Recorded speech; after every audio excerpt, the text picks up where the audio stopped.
Every night you disappear, not metaphorically. Your sense of self, your worries, your name gone. And then you come back. Ancient thinkers had a precise map of where you go and what that disappearance is actually doing to you. That map turns out to predict almost everything modern sleep science has confirmed in the last 20 years.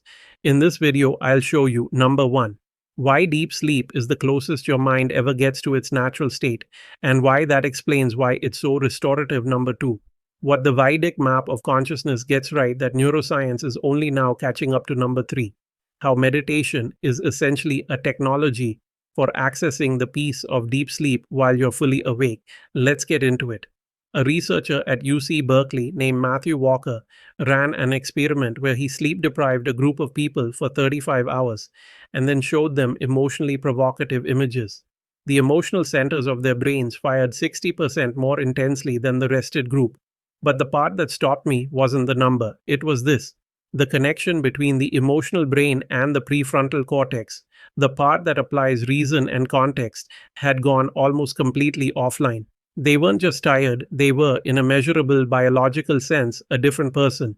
Which raises a question the neuroscientists didn't ask: who exactly comes back when you wake up?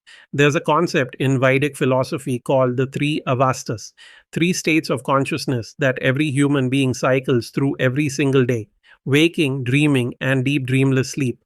Most of us treat these as just different modes of the same thing, like a laptop on full power, on standby, or off. But the Vedic framework makes a sharper claim. It says these aren't just different levels of activity, they're different relationships to the self. In the waking state, you are fully identified with the body and mind. You are your name, your job, your problems, your plans. In the dreaming state, the body drops away, but the mind keeps spinning. It creates an entire world from memory and emotion, and you believe it completely while it's happening. But in deep dreamless sleep, something different occurs. The mind goes quiet. There are no thoughts, no identity, no story. And yet, according to the Vedic texts, something is still there. Something is aware that the sleep happened. You wake up and say, I slept well. Who was the I that noticed? Neuroscience has its own version of this story. During slow wave sleep, what scientists call deep sleep, the brain shifts into a completely different operating mode. The glymphatic system, a waste clearance network that runs through the brain, becomes almost 10 times more active.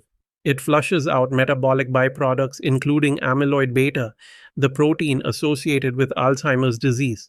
Memory consolidation happens. Emotional memories get stripped of their charge. The content is kept, but the cortisol spike that came with it is reduced. The brain is not just resting, it's running maintenance that it literally cannot run while you're awake. The Vedic thinkers didn't have fMRI machines, but they arrived at the same functional conclusion through a different method: sustained, disciplined observation of their own inner states. They noticed that people who slept deeply woke up restored in a way that light sleepers or dreamers didn't. They noticed that the quality of wakefulness the next day tracked directly with the depth of the sleep the night before. And they asked, what is it about that state that produces the restoration? Their answer was that deep sleep brings the mind closest to its source. The noise stops, and what's left is the baseline: awareness without content, consciousness without a story attached to it. The practical takeaway from this section is simple but easy to dismiss. Deep sleep isn't recovery from the day. It's the reset that makes the next day possible at all. If you've been treating sleep as the thing you do when you run out of energy, that framing is costing you. The research on this is not ambiguous. Chronic sleep deprivation of even 90 minutes a night accumulates a cognitive and emotional debt that willpower cannot pay back. About 800 BCE, a text called the Mandukya Upanishad was composed. It's one of the shortest major Upanishads, 12 verses, and in those 12 verses, it lays out a complete map of consciousness that modern researchers are still working to fully account for. The text describes 4 states. The first 3 are the waking, dreaming, and deep sleep states we just covered. The fourth, called Turiya, which simply means the fourth, is not a state you enter. It's the awareness that underlies and witnesses all 3 states. It's what's present when you're awake, when you're dreaming, and when you're in dreamless sleep. The Upanishad's claim is that this witnessing awareness is your actual nature. The 3 states are what you pass through. Turiya is what you are. Now, I want to be careful here because this is where the conversation can drift into territory that loses half the audience. So let me ground it in something concrete. Neuroscience has identified what's called the default mode network, a set of brain regions that activate when you're not focused on any external task. It was initially called the do nothing network because researchers assumed it was just background noise. Then they started paying attention to what it actually does. The default mode network is active during self referential thought, during memory consolidation, during imagination, during the processing of social and emotional information. It's the network that constructs and maintains your sense of self. What's interesting is what happens to the default mode network during deep meditation.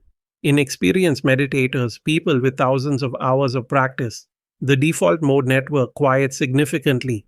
The self referential chatter drops, and the subjective reports from those meditators describe something that sounds remarkably like what the Mandukya Upanishad calls turiya, an alert, clear awareness that isn't attached to any particular content, not blank, not unconscious, just aware without the noise. The Vedic map and the neuroscience map were drawn from completely different directions, one from introspection, one from instruments, and they're pointing at the same territory.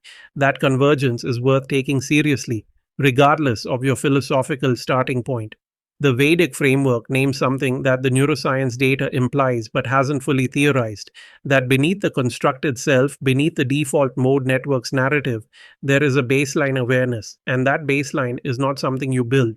It's something you uncover by removing what's in the way.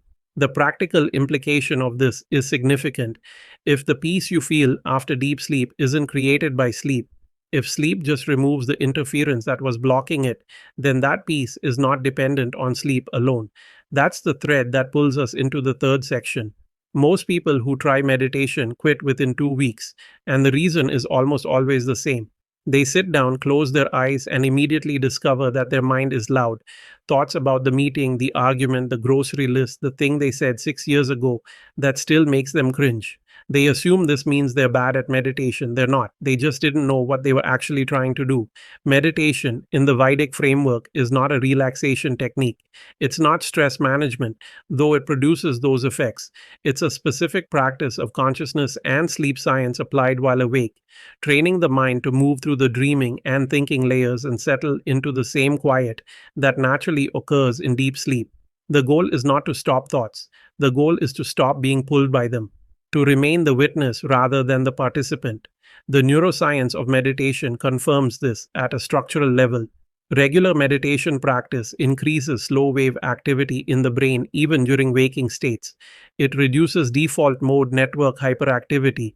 It thickens the prefrontal cortex, the same region that goes offline during sleep deprivation.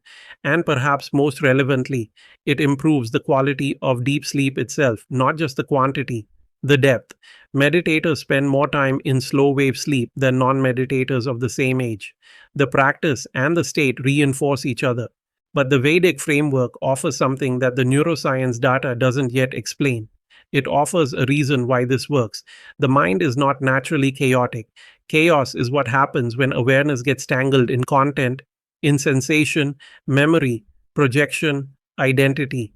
The natural state of awareness is what you experience in the gap between thoughts, in the moment just before sleep takes you, in the first few seconds after you wake from deep sleep, before the day's concerns rush back in. Meditation is not creating that state. It's extending it, learning to stay there.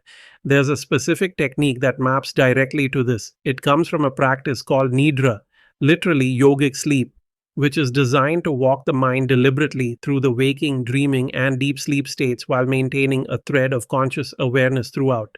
The practitioner lies still, the body relaxes completely, the senses withdraw, and the mind is guided through layers of awareness until it reaches the deep quiet of slow wave sleep, but stays awake inside it. 40 minutes of yoga nidra has been shown in some studies to produce the same restorative effects as several hours of conventional sleep, not because it replaces sleep, because it accesses the same restorative state through a conscious door rather than an unconscious one. The practical takeaway is this: if your meditation practice feels like a battle against your own mind, you're probably trying to force silence instead of settling into it. The shift is from effort to allowance. You don't push thoughts away. You notice them, let them pass, and return attention to the anchor, breath, sound, a mantra, whatever you're using. Every return is the practice, not the silence itself, the returning. That shift from forcing to allowing sounds simple, but if you've been sitting with a meditation practice for weeks or months and still feel like you're fighting your own mind every session, the problem is almost never effort.